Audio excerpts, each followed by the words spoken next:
E aqui dentro do estúdio hoje eu estou recebendo dois convidados. Quero dar aqui uma boa noite ao Marcelo Martins. Obrigado, Marcelo, mais uma vez pela companhia aqui dentro. Boa noite, Hélio. Boa noite, telespectadores da Novo Tempo. Marcelo vai tirar dúvidas sobre direito trabalhista e previdenciário. Tem muito assunto sobre isso. Trajano, muito obrigado pela companhia outra vez. Boa noite. Boa noite, Hélio. Boa noite, amigos da TV Novo Tempo. Boa noite, Marcelo. Boa noite.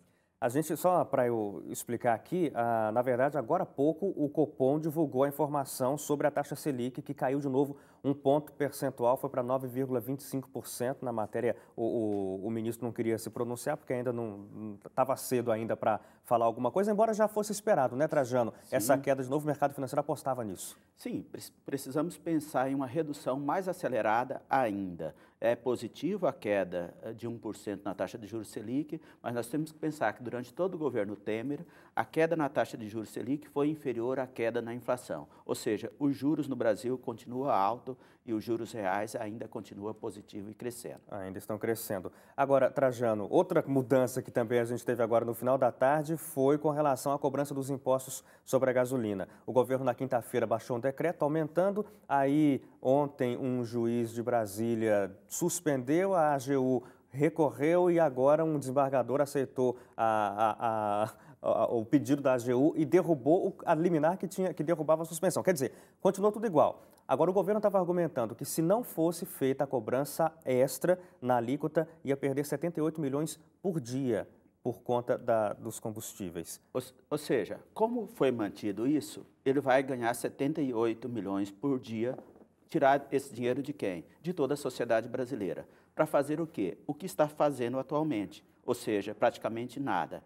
Então, nós temos que pensar que não há dúvida que o governo teve uma queda na arrecadação de impostos. Mas isso não é um problema exclusivo do governo federal. As prefeituras tiveram queda na arrecadação de impostos, os governos de estado, as empresas tiveram redução no faturamento, as famílias tiveram redução da sua renda disponível, ou seja, todos nós brasileiros tivemos frustração de receita. Por que o governo não resolve o problema de frustração de receita dele cortando despesa?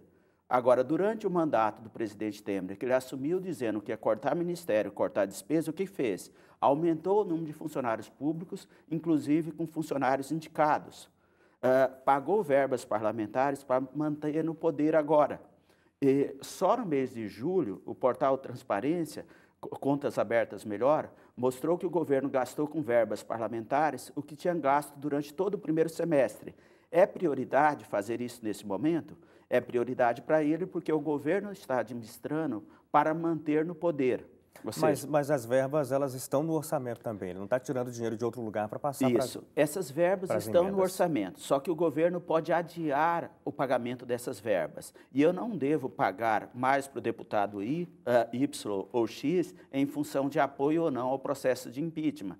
Então, o grande problema é você acumular essas despesas agora, nesse momento, que é um momento muito difícil para o país em termos de contas públicas. Eu poderia postergar um pouco mais isso e depois fazer uma distribuição mais justa.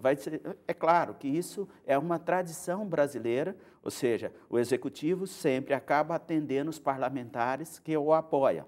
Mas nós temos que pensar que numa república como a nossa brasileira, nós só vamos conseguir avançar quando esse tipo de coisa não acontecer. Ou seja, é a história da compra de parlamentares em função de um interesse tal. E o pior dessa conta é a indicação de cargos políticos. Então, aqueles que votaram favoravelmente ao governo Temer, agora já estão cobrando mais cargos políticos.